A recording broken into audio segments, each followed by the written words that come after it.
छत्रपति शिवाजी महाराज की जय भवानी। भारत रत्न डॉक्टर बाबासाहेब आंबेडकरांचा, भारत रत्न डॉक्टर बाबासाहेब आंबेडकरांचा आज रिपब्लिकन सेनेचा 11वा वर्धापन दिन या ठिकाणी साजरा होतोय। या प्रसंगी उपस्थित रिपब्लिकन सेनेचे प्रमुख आनंदराज आंबेडकरजी, युवा नेते ॲडव्होकेट अमन आंबेडकरजी, रामभाऊ तायडे, आबासाहेब चासकर, राहुल लोंढे, संजीव बावधनकर, बाळासाहेब ओवाळ, सुशील सूर्यवंशी, सुनील वाकेकर, विनोद काळे, सर्व व्यासपीठावरील सन्माननीय मान्यवर, व्यासपीठ मोठा आहे, पंढरीनाथ गायकवाड, सर्व मान्यवर, रिपब्लिकन सेनेचे सर्व पदाधिकारी आणि समोर बसलेल्या माझ्या लाडक्या बहिणींनो आणि लाडक्या भावांनो, रिपब्लिकन सेनेच्या 11व्या वर्धापन दिनानिमित्त मी आपल्या सगळ्यांना मनापासून शुभेच्छा देतो, मनापासून आपल्या सगळ्यांचं अभिनंदन करतो। आणि शिवशक्ती आणि भीमशक्ती इथं एकत्र आलेली आहे। खरं म्हणजे या ठिकाणी शिवाजी महाराजांच्या नावाचं मैदान आहे आणि बाजूला हे आनंद दिघे साहेबांच्या नावाचं टॉवर आहे। मी आपल्याला आठवण करून देतो की धर्मवीर आनंद दिघे साहेबांनी 25 वर्षापूर्वी ठाण्यामध्ये शिवशक्ती आणि भीमशक्तीची मूर्तमेढ रोवली आणि आज इथं शिवशक्ती, शिवसेना आणि रिपब्लिकन सेना एकत्र आली, हा योगायोग आहे। आणि म्हणून मी सगळ्यांना शुभेच्छा देतोय। खरं म्हणजे दलित, पीडित, शोषित, वंचित समाजाला मुख्य प्रवाहात आणण्याचं काम खऱ्या अर्थाने डॉक्टर बाबासाहेबांनी केला आणि बाबासाहेबांनी जे आपल्या देशासाठी जे योगदान दिलेलं आहे, त्यांनी बाबासाहेबांनी आपल्या देशाची घटना लिहिली। ही घटना जगामध्ये सर्वोत्तम घटना ठरलेली आहे आणि या घटनेवर आधारित आपला राज्यकारभार चालतो। आनंदराजजी हे बाबासाहेबांचं रक्त आहे, तर आम्ही बाबासाहेबांच्या विचारांचे भक्त आहोत। हमारे देश का स्वाभिमान, हमारे देश का स्वाभिमान बाबा साहेब का संविधान, बाबा साहेब का संविधान, हमारी शान बाबा साहेब का संविधान। हे आपल्याला सांगण्याची आवश्यकता नाही। हमारा स्वाभिमान बाबा साहेब का संविधान। आणि म्हणून जब तक सूरज चांद रहेगा बाबा साहेब का संविधान रहेगा। आणि म्हणून कोणी किती काही फेक नरेटिव्ह केलं तरी सुद्धा जब तक सूरज चांद रहेगा बाबा साहेब का नाम रहेगा। आणि म्हणून आपली जी काही युती झालेली आहे, खरं म्हणजे ही युती एका विचारांवर झालेली आहे आणि खऱ्या अर्थाने शिवसेना देखील एक कार्यकर्त्यांचा पक्ष आहे, अन्यायाविरुद्ध लढणारा, पेटून उठणारा कार्यकर्ता आहे, संघर्ष करणारा कार्यकर्ता आहे। आणि म्हणून बाळासाहेब आनंद दिघे साहेबांची शिकवण 80% राजकारण, 20% समाजकारण, 80% समाजकारण आणि 20% राजकारण, हा मूलमंत्र बाळासाहेबांनी दिला। आणि आज समाजकारणाचं बाळकडू आज बाळासाहेबांच्या आनंद दिघे साहेबांकडून शिकलो आणि बाबासाहेबांकडून या भारताची जी राज्यघटना लिहिली, या राज्यघटनेमुळे एक सर्वसामान्य कुटुंबातला आदरणीय प्रधानमंत्री मोदीजी या देशाचे प्रधानमंत्री झाले बाबासाहेबांच्या घटनेमुळे। आणि हा तुमचा एकनाथ शिंदे एका शेतकऱ्याचा मुलगा या राज्याचा मुख्यमंत्री झाला या बाबासाहेबांच्या घटनेमुळे।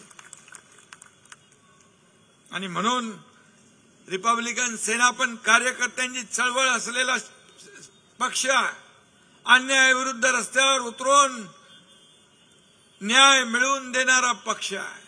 आणि म्हणून या ठिकाणी आनंदराजजी यांचा स्वभाव मला पटला, माझा स्वभाव त्यांना पटला आणि आम्ही दोघंही दिलेला शब्द पाळणारे आहोत।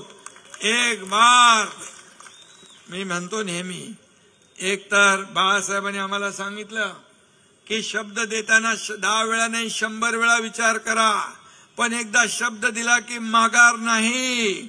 एक तो मैं कमिटमेंट करता नहीं, अगर कमिटमेंट कर दी तो फिर खुद की भी नहीं सुनता। आनंदराजची पण तसंच आहे, त्यांनी पण फार विचार करून हा निर्णय घेतलाय, पण एकदा विचार केला की माघार नाही, हाही त्यांचा स्वभाव आहे। आणि म्हणून त्यांचं काय स्वार्थ आहे, कुठली अटी शर्ती न ठेवता त्यांनी युती केली।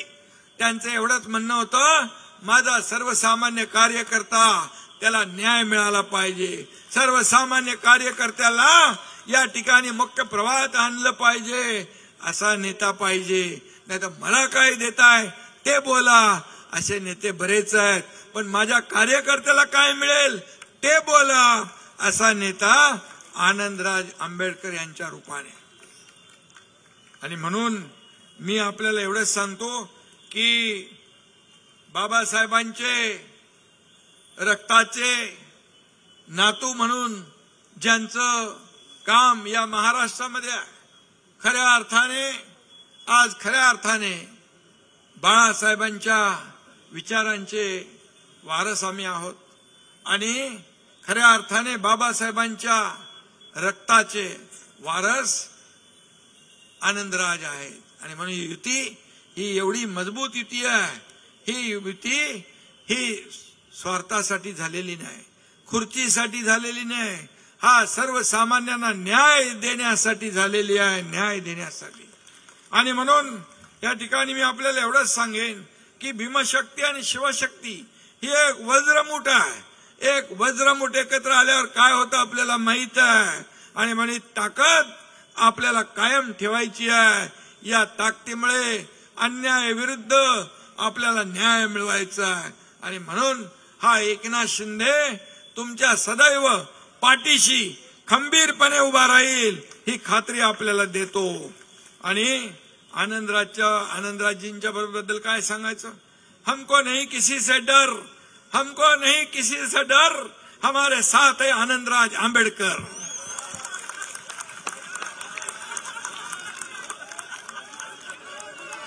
आनंदराज आंबेडकर साहब आगे बढ़ो।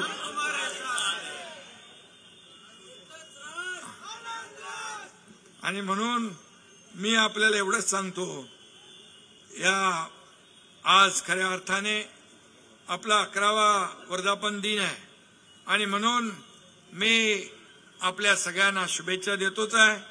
आणि म्हणून या ठिकाणी बाबासाहेबांच्या बद्दल काय बोलायचं, बाबासाहेब प्रज्ञासूर्य होते, शिका, संघटित व्हा, संघर्ष करा, हा नारा बाबासाहेबांनी दिला।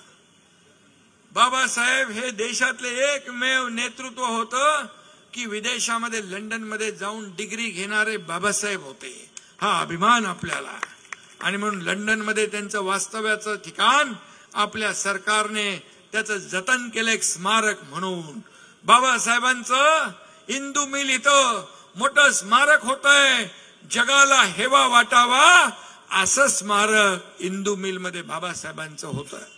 आणि त्या दिवशी आम्ही दोघं बघायला जाणार होतो, आणि मध्येच अतिवृष्टी झाली, पण आनंदराजजी गेले, मी त्यांना सांगितलं तुम्ही जा बघा, कारण ते देखील स्मारक तुमच्या एकनाथ शिंदेच्याकडे असलेल्या खात्यामध्ये आनंद MMRDAच्या माध्यमातून आपण करतोय। आणि म्हणून जगामध्ये त्याचा सगळ्यांचं नाव लौकिक वाढेल, तिथे येणारा प्रत्येकाला ऊर्जा प्रेरणा मिळेल। आणि आम्ही आता दिल्लीत गेलो होतो राम सुतार साहेबांना महाराष्ट्र भूषण द्यायला, त्यावेळी देखील त्यांच्याशी चर्चा केली आणि त्यांनी देखील सांगितलं की लवकर आम्ही बाबासाहेबांच्या पुतळ्याचं काम पूर्ण करू. आणि म्हणून मी एवढंच सांगतो की आपल्याला बाबासाहेबांच्या बद्दल समता, बंधुता, न्याय, स्वातंत्र्य आणि लोकशाहीचा जो काही मार्ग बाबासाहेबांनी दाखवला त्या मार्गावर आपण चाललोय. आणि मी जाता जाता एवढंच सांगतो, भीम जैसा सूरज अगर निकला न होता, भीम जैसा सूरज अगर निकला न होता, हमारे जीवन में ये उजाला ना होता, हमारे जीवन में ये उजाला ना होता. मर गए होते यूं ही जुल्म सहकर, मर गए होते यूं ही जुल्म सहकर, अगर हमें भीम जैसा रखवाला मिला ना होता, हमें भीम जैसा रखवाला मिला ना. डॉक्टर बाबासाहेब आंबेडकरांचा. बरोबर आहे ना. आणि म्हणून बाबासाहेब यांचा खऱ्या अर्थाने सन्मान आज स्वाभिमान दिन म्हणून आपण साजरा करतो. आणि म्हणून बाबासाहेबांच्या जेवढं बद्दल बोलता येईल तेवढं कमी आहे. आणि म्हणूनच या ठिकाणी सरकार येतील जातील, पक्ष येतील जातील, परंतु हे कालचक्र फिरत राहणार आहे. परंतु बाबासाहेबांनी दिलेले हे संविधान कधीही कालबाह्य होणार नाही, कधीही कालबाह्य होणार नाही. आणि म्हणूनच मी म्हणालो, जब तक सूरज चांद रहेगा बाबा साहेब का नाम आणि बाबासाहेबांचं संविधान बना रहेगा. आणि म्हणून मी आपल्याला सांगतो, बाबासाहेबांचं काय होतं, काय भूमिका होती. दलित, शोषित, अतिशय गरीब, पीडित माणूस मुख्य प्रवाहात आला पाहिजे. आणि मी मुख्यमंत्री असताना या ठिकाणी या राज्यातल्या सर्वसामान्य माणसाच्या जीवनामध्ये बदल घडला पाहिजे, चांगले दिवस आले पाहिजे. म्हणून मुख्यमंत्री माझी लाडकी बहीण योजना आपण सुरू केली. मी माझ्या लाडक्या बहिणींना सांगू इच्छितो, तुम्हाला कुणी काही अफवा पसरवल्या तरी लाडकी बहीण योजना कधीही बंद होणार नाही. आणि म्हणून कल्याणकारी ज्या योजना आपण केलेल्या आहेत ह्या कायम अशा सुरू राहणार. कारण आम्ही दिलेला शब्द पाळणारे आहोत, दिलेल्या शब्दाला जागणारे आहोत. आणि म्हणूनच बहुजन समाजासाठी या सर्व दोन्ही सेना एकत्र आलेल्या आहेत. शिवसेना आणि रिपब्लिकन सेना या ठिकाणी हातात हात घालून या ठिकाणी काम करते आहे. मला याचा सार्थ अभिमान आहे. आणि म्हणून मी एवढंच सांगतो, जाता जाता आता निवडणूक आहे, मग अशी रामभाऊनी अगोदरची आठवण सांगितली.